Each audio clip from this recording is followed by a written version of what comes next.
Hi everybody! Today we are going to be learning about reflections. Our goal for the end of the class today is to be able to know what reflections are and how to do them on a graph. Alright, so first off, what are reflections? When you think about reflections in the real world, I like to think about looking at a mirror and you see a reflection of yourself.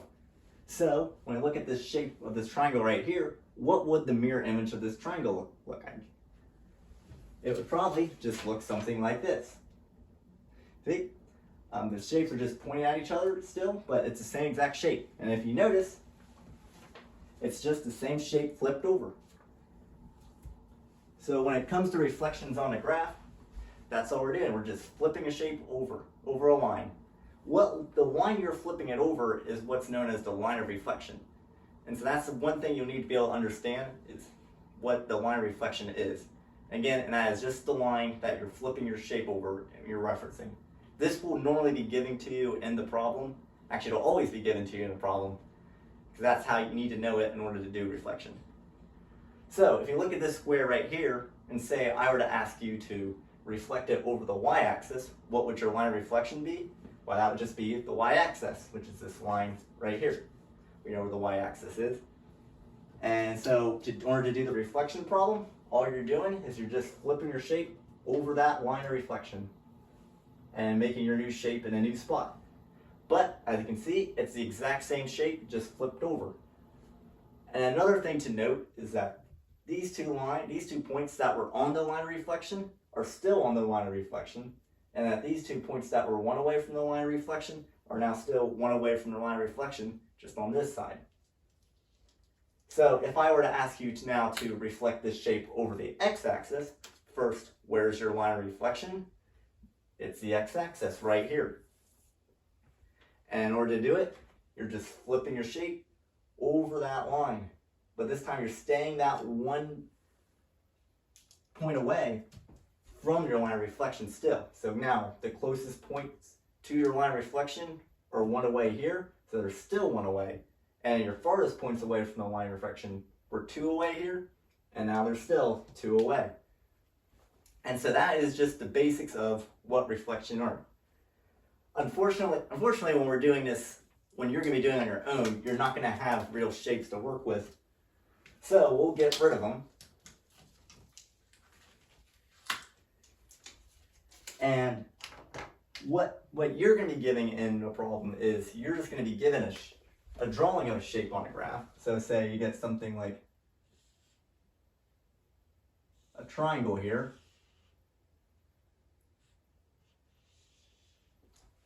And then you're going to be asked to reflect over a point. Say the y-axis for this example. So how would you do that now with the actual shape?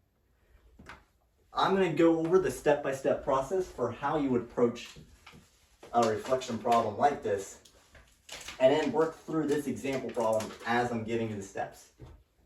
So, the first step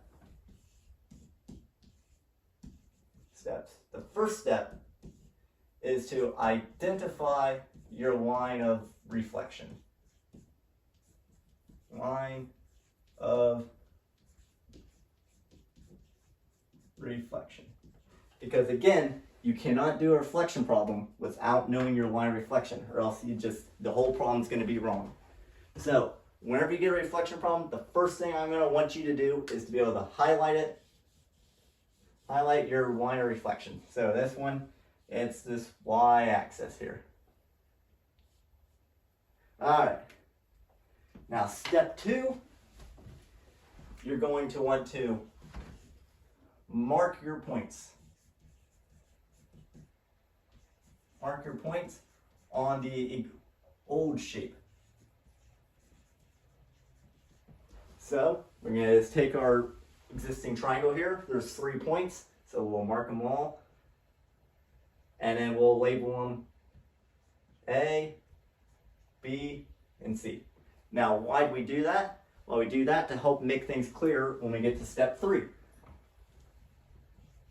Step 3, this is a longer one, is for each point, you're going to count distance from the line, from your line of reflection.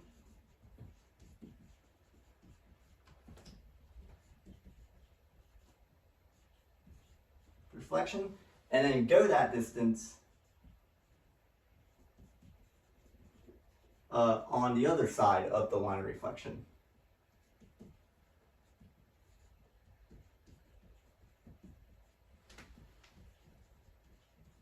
On the other side of line of reflection. So what does that mean? So let's say we take this point A and we count, it is 1, 2 points away from your line of reflection. So now you go that points away. 1, 2, and then mark that as your new A. You can do the same thing for B. It is 1, 2 away. So go 1, 2. And that's your new B.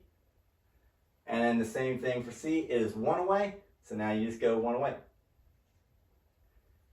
And then finally, your last step, step 4, you're just going to connect points and make your new shape.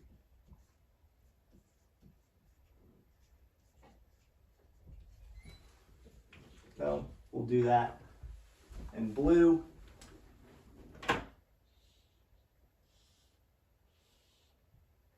And there you go.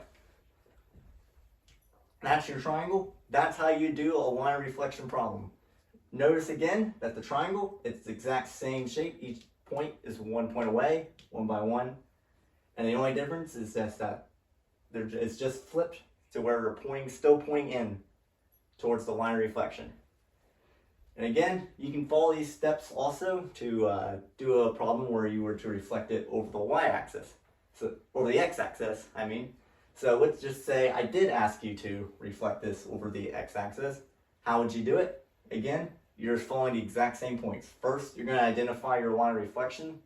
This time it's the x-axis, so right here.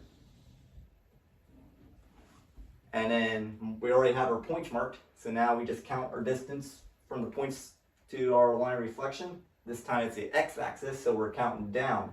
So it's 1, 2 away, 1, 2 away. There's our new A. Same thing for B. It's 1 away, go down, 1 away. And then C, also still 1 away, so down 1 away. Connect your points. And there you have it. My drawing's a little off, not great there, but essentially it should be the same shape, just pointed in a different direction. And that's all there is really to reflection. So again, so just in conclusion, there are 2 key takeaways that I want you to take away from today's lesson. Is first, just know that when you're doing a reflection problem, the shape is going to be the same shape, just the orientation of it is going to be flipped in an opposite direction. And it's just going to be moved, but it's going to be, and the points are going to be moved the same distance away from your line of reflection as they are in the existing shape. And the second thing that you need to take away is you always need to recognize where your line of reflection is. That's a key thing. Always mark it the first thing, and if you want to do a problem, you need to know where it is, or else you're not going to be able to do it correctly. Now again, for these problems, we're just doing the x and y axis, so it's pretty simple. But just something to leave you with, because it's just give you an idea of where we're going to be going. Say I asked you to reflect this over where y equals 1. Now, I'm going to ask yourself, what is y equals 1, what that is, and how would that change any way in which how you do the problem. But we'll go to that next time. Thanks for listening. Have a nice day.